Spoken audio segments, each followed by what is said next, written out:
Hey there, welcome to the Confident Communications Podcast. I am your host, Molly McPherson. This week, how to protect your name and reputation online. Now, are you like me? If you have a meeting with someone that you've never met, but you only have a name, do you Google the person? How about if you are doing business with someone? Do you go to their LinkedIn page first? Or how about a friend of yours said they bought a house and it happens to be a Cape Cod in this town? Before they can even explain where the house is, have you already found it on Google? What about a friend that's dating someone and they tell you a name and a place where they work? Have you already sussed out the person that they're going to date to make sure that everything is fine? I've done all those things, obviously, in the last week. So this week's episode is about how you can protect your online reputation for when looky-loos, like me, start looking.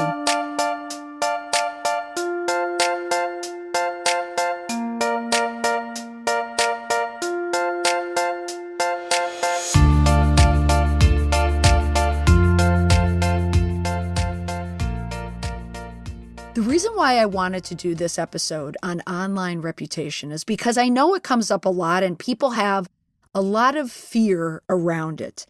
I think, and you've heard me mention this before, that one of the biggest obstacles to using online media or social media, digital media, is fear. People are worried that they're going to do something or say something stupid online that could send their reputation spiraling. I get it. I see it happen all the time. Many of us have. And there are some very, very popular ones and very scary examples of where it's happened. I only have to say the name Anthony Weiner to get everyone in the room to chuckle and then also go, oh boy, I don't want that to ever happen to me. Now, for those of you not familiar with the Anthony Weiner sexting scandal, well, the first one at least, he was using Twitter to send a link that contained a rather suggestive photograph of himself to a woman who was not his fiancée. So initially, he did what many people did at the time. He denied it by saying that he was hacked. But then, of course, he had to backtrack on that because it clearly was a case of not being hacked. And believe it or not, he was able to come back from this, which is always a rule. The first rule of crisis management is don't assume that you're out and down and out. You can do a lot of things to come back. And he almost did it if he didn't get caught doing the same thing again. But that's the example of Anthony Weiner. Justine Sacco is another name. You may not even know who she is, but you know who she is based on what she did. She was the PR consultant who gave a bad name to PR, by the way, before she was boarding a flight to New York, and I don't even remember how many years ago. I'll say roughly 2015. She was flying to South Africa, and before she boarded a flight, she sent a tweet that said, going to Africa, hope I don't get AIDS, just kidding, I'm white. Zoink. She turned off her phone.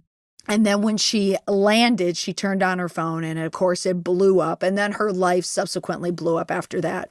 Another one that I remember and one of my favorite, Texas Agriculture Commissioner's name was Sid Miller. Sid, such a great name, right? Sid Vicious. But anyway, he did something rather vicious online when he referred to Hillary Clinton as the C word. So that tweet was quickly deleted and then, of course, came back and said, I was hacked. But at the time, and I remember this thinking, this hacking example, this hacking excuse doesn't hack it anymore. You can't say that you were hacked on Twitter. And sure enough, he ended up, taking the blame for it because it clearly wasn't a hack. And he had also blamed a campaign staffer for retweeting the post, even though the post wasn't retweeted in the first place. Point is, there's a lot of examples and they're getting less and less and fewer and far between. However, they still happen. And there's other things that can happen to you online that can bring your reputation spiraling. Now, there is a benefit to checking in on your digital footprint. And since digital media is now an accepted way to do business, you must know what you are putting out to the public. It's like walking out the door in your underwear. You're exposed. And so this episode is less about how not to be an Anthony Weiner and weiner your reputation, but it's more about the quick fixes that you can do to make sure that your online reputation is in order. I feel right now that I'm a one-part online fixer and a one-part PR consultant because I get asked this question a lot, like, what can I do? And again, it's fear-based. But after you listen to this episode and apply these 10 moves, you will have done a lot already to mitigate any digital damage that you may have in your future by just taking control of your online reputation right now. And did I say mitigate? Mitigate if it's a problem, if you've done something, or prevent it altogether. Now, none of the moves that I'm going to give you today are going to be difficult to do. You can sit down at your computer without any direction and figure it out, even if you're not comfortable on the computer. And if you get stuck, you can always Google how to do something or watch a video on YouTube. And very shortly, I'd like to add here, you can join my online training program, the Learning Lab, for more easy to follow information. It's an online program specifically for people who are leaders, who are business owners, people that need to understand digital media, online media, social media, but simply do not have the time or the resources to figure out the basics. I do that for you. But the one thing I know right now is that if you don't do anything, you are leaving yourself exposed.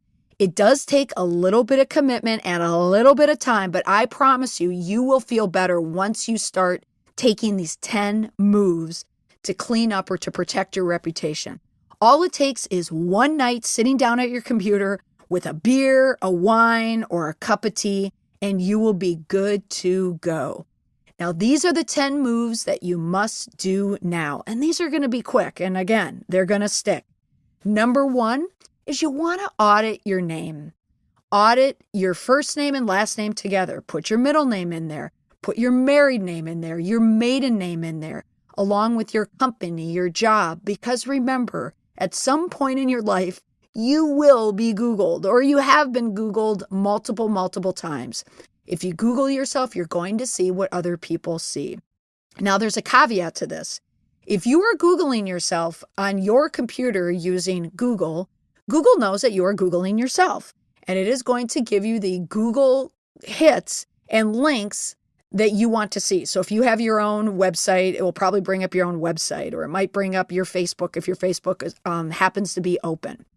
So what you can do is go to other websites like DuckDuckGo, or you can use Google Incognito, and that allows you to look at something without any footprints or fingerprints on there whatsoever.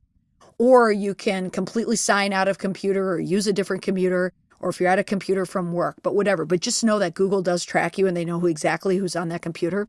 But take the time to look and see what people see when they Google your name. Okay, the next move is claim your name. And what that means is you want to go to all of the major social media sites, URLs, domain search, and try and claim your personal name on all of your social media sites.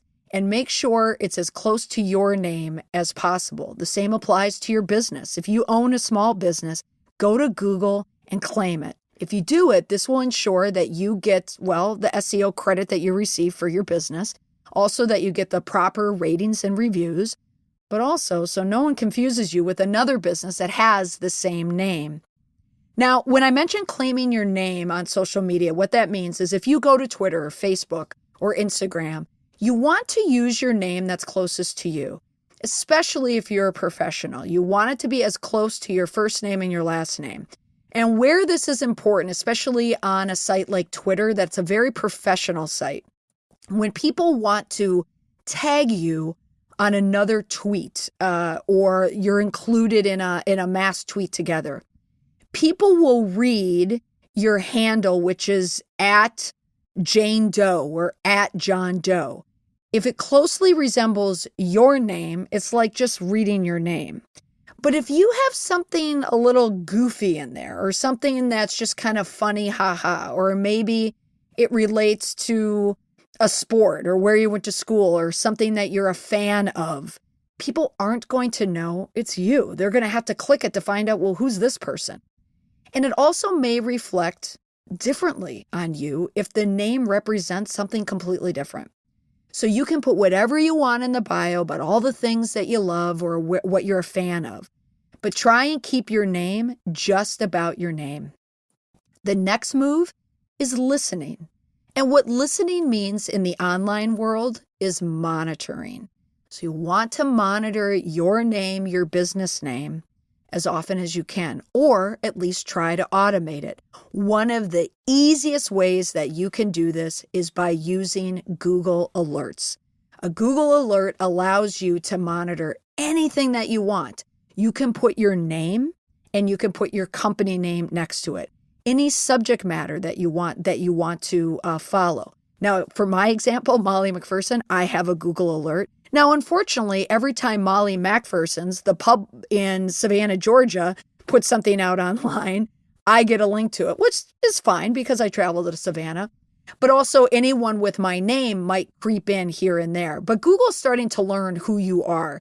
So definitely everyone should have, at the very least, a Google Alert with their name, or if you own a business or a company, or if you're a leader in a company, put your name along with that company name, because anything that gets posted online, you are going to get alert. And you can set up the alert to receive it daily or weekly, whichever frequency you want, Google will allow that. Now that was 3 is monitoring and 4 is automating it. Now, there are a lot of other programs out there that you can do it that's paid, but I think for the average person, you really don't need to do that unless your company is paying for a paid service. And in that case, that would be something that you could do for a number of your front-facing employees, is have a paid service that monitors their name. The next move, number 5, is check your privacy settings on social. Check in frequently and find out what your privacy settings look like. So they will allow you, each one will allow you to see what it looks like from the outside. If someone were to look you up on Facebook or look you up on LinkedIn, you can see the view that they see. Facebook has a lot of updates, and sometimes it will default you out of your privacy settings. So take the time to check to see what your settings are. Remember, if there's a globe, a full globe, that means it's public. When you see 2 heads, that means it's just going to your friends. And if you want to get real specific about it, when you post something to Facebook, you can see the icon and it will remind you who exactly this post is going to. So Facebook, Twitter, Instagram, LinkedIn, make sure that you understand the privacy settings. And I've said this in previous episodes, that on Facebook, it's usually private for people because it's just their friends. But a business page should, in most cases, be open. Twitter, I consider to be an open platform. Most people should just have their tweets open. Instagram, a lot of people use it as private. It's just like another version of a Facebook.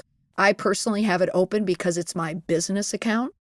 LinkedIn has different tiers that you can use. The paid tier with LinkedIn Premium, will allow you to float around LinkedIn anonymously, and you can leave no footprint whatsoever.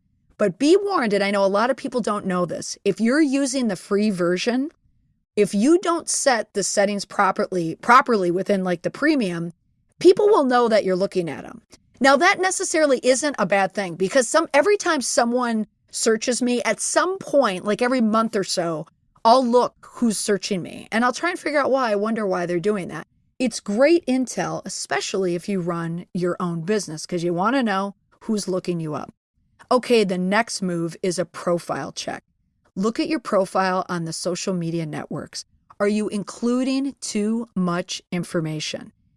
Remember, on Facebook, if you tell Facebook where you live, where you went to grade school, where you went to high school, where you went to college, what your favorite teams are, what your favorite movies are, what your favorite books are, they're not doing that for fun. They're doing that to track you so they can advertise to you and so they can funnel different posts to you. Me, I scrub all of that because I don't want Facebook to know, because I figure if someone really wants to find me, they're going to know who I am and they're going to be able to find me. An SEO tip: when you write your bio on your website or LinkedIn or anywhere else, you want to write it in the third person for SEO. Because if it's in the first person, if you say, I do this and this is what I like to do, the SEO, the search engine optimization, can't pick that up. They don't know who I is. But if your name's on there, you're going to be included in more SEO searches. The next move is scrub your social.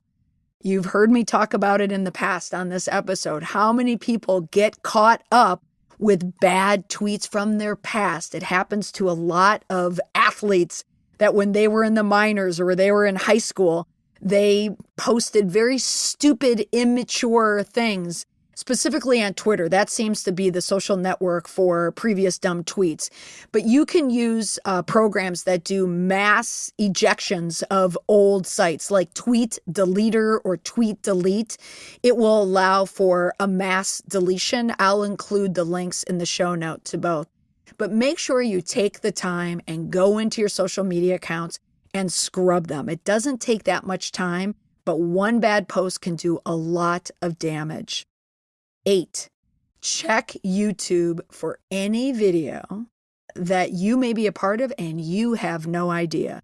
So go to YouTube, in the search bar, put your name in, put any iteration of your name, because you never know what video is going to pop up that you're a part of. I did this for my kids, and my daughter happened to be on a video, and I had no idea how it filmed or how it even got there. And I wanted her to get rid of it, and she couldn't because another girl posted it, and then this girl moved away. So now my daughter's going to be on this YouTube video for the rest of her life. Now, I don't think it's going to impact her getting a job, 15 years from now, because she made a video about a balloon that happens to be posted on YouTube. But you can see how it can be troublesome for some people. The next move, number 9, is have your passwords and know your passwords. Have them at the ready, because if something goes bad or something goes wrong and you need to remove something, you want to be able to find the password immediately. At the end of last year, I had an episode about the top 10 communication fails. And one of the fails that I had mentioned, it was the state of Hawaii, the emergency management office accidentally posted a tweet of a test. But in the tweet, it said that North Korea was sending an inbound missile. And that tweet stayed open and public and online for a long time. It turned out the reason a couple days later they found out is because they didn't know where the password was to Twitter to be able to delete it. The same thing can happen to you. Not that you're sending a tweet about an incoming missile, but you get the idea.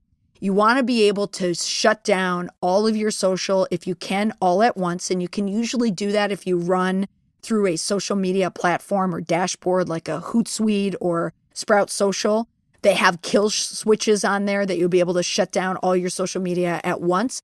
But at the very least, know exactly where your passwords are and that other people know where passwords are as well.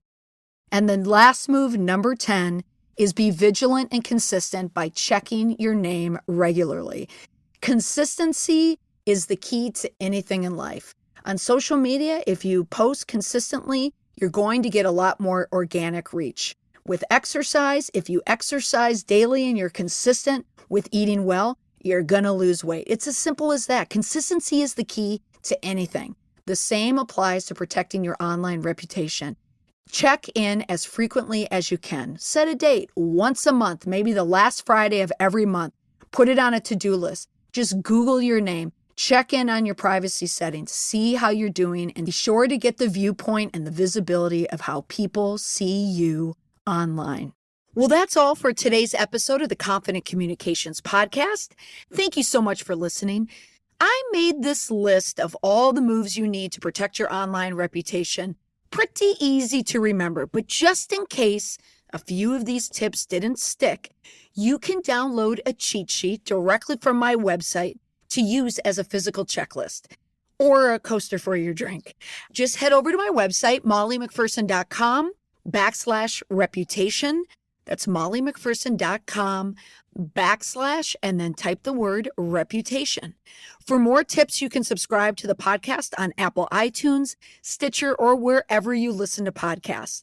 I want to help you become a modern age communicator in your industry and help you build a crisis-proof reputation for you and your business. And you just did. Bye for now.